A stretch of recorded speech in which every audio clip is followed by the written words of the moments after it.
बीडचा झाला बिहार. टोळक्याने अपहरण करून तरुणाला केली मारहाण. समाधान मुंडे आणि आदित्य गिलटेंचा मारहाण करणाऱ्यांमध्ये समावेश.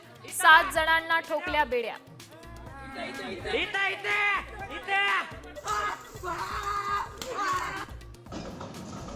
इंद्रायणीच्या प्रवाहातील 36 बंगल्यांवर बुलडोझर चालले. कोट्यवधींचे आलिशान बंगले पत्त्यासारखे कोसळले.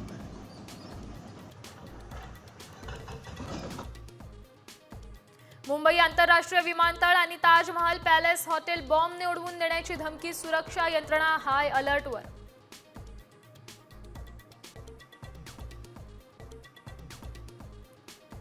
भारताचा आता पाकिस्तानवर डिप्लोमॅटिक स्ट्राईक. सर्वपक्षीय 20 खासदार ऑपरेशन सिंदूरची माहिती जगभरात पोहोचवणार.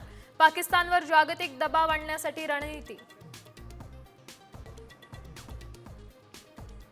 ऑपरेशन सिंदूर नंतर पाकिस्तानची परिस्थिती बिकट. बलुचिस्तानच्या 80% भागावरचं नियंत्रण गमावलं. भीतीमुळे पाकिस्तानी सैन्य राजधानी क्वेटामधून बाहेर पडत नसल्याची माहिती.